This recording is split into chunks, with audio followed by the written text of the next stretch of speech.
ചിലർ വീഡിയോയിലൂടെ കാര്യങ്ങൾ ധരിപ്പിക്കുന്നു. ചിലർ ഐഡിയ ഉപയോഗിച്ച് എഴുത്തിലൂടെ എഴുതിയിടുന്നു. സെയിം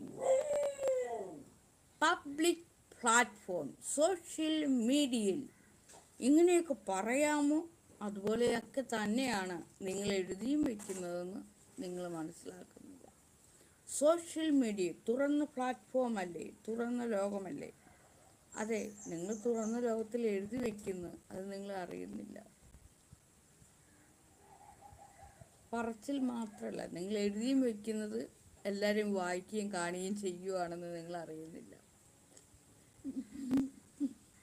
ഈ ലൈവിനകത്ത് ഞാൻ പറയുന്നത് പോലെ തന്നെയാണ് എൻ്റെ ഈ വാക്കുകളാണ് കമൻറ്റ്. ആ കമൻറ്റ് ഞാനിപ്പോൾ ലൈവ് ചെയ്യുമ്പോൾ ഈ വാക്കുകളില്ലേ, ഇതിനെ കമൻ്റ് എന്ന് പറയാം. ഈ വാക്കുകളാണ് നമ്മൾ ഇങ്ങനെ ഇരുന്ന് എഴുതിയും വയ്ക്കുന്നത്. നിങ്ങളൊക്കെ തന്നെ പറയാനുള്ളത് എഴുതി അങ്ങ് വയ്ക്കുക. സെയിം. കഴിഞ്ഞ ദിവസം ആരോ എൻ്റെ ഒരു വീഡിയോ എടുത്ത് പോയി കൊണ്ടുവന്ന് ഇട്ടതാണ്.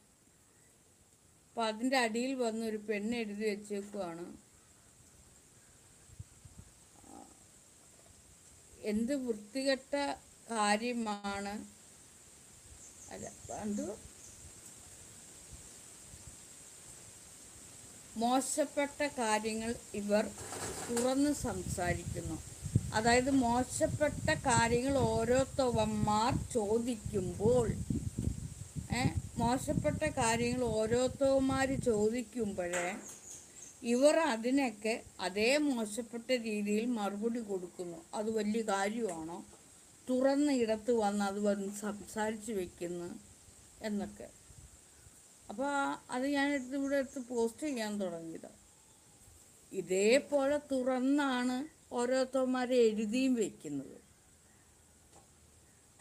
അത് ഈ ഐഡിയ ഉപയോഗിച്ച് കൊണ്ടുവന്ന് പലരും വായിക്കുകയൊക്കെ ചെയ്യുന്നില്ലേ. അപ്പോൾ ഈ തുറന്ന ഈ തുറന്ന സമൂഹത്ത് നടക്കുന്ന ഓരോ കാര്യങ്ങളുമാണ് സോഷ്യൽ മീഡിയയിലേക്ക് വരുന്നത്. അതൊക്കെ ഇനി മനസ്സിലാക്കണം. നിങ്ങളൊക്കെ ഓരോ കാര്യങ്ങളും നിങ്ങൾക്കൊക്കെ ബുദ്ധിവികാസം വന്നിട്ടില്ല. നിങ്ങളുടെ ഓരോ കമൻറ്റുകളുമാണ് ഓരോ വീഡിയോകളായിട്ട് മാറുന്നത്. മനസ്സിലായോ? അപ്പോൾ എന്നോട് ആരെങ്കിലും ചോദിക്കുന്ന കാര്യങ്ങൾ ഞാൻ ലൈവിലൂടെ പറയുന്നു. എനിക്കത് തെറ്റാണെന്ന് തോന്നുന്നില്ല. എനിക്ക് വേണമെങ്കിൽ ഇപ്പം നിങ്ങളാണ്ട് പലരും പലതും എഴുതി വയ്ക്കുന്നു. എനിക്ക് വേണമെങ്കിൽ അതിന് മറുപടി തരാൻ, അല്ലെങ്കിൽ എനിക്ക് വേറെ തരണ്ട. അതിന് മറുപടി തന്നേ പറ്റുള്ളൂ എന്ന നിയമവും ഇല്ല. മനസ്സിലായോ? പലരും പറയാറുണ്ട് കമൻറ്റ് വായിക്കൂ.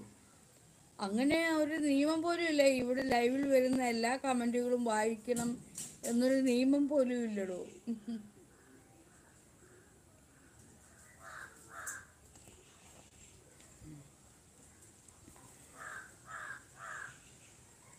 അതുപോലെയാണ്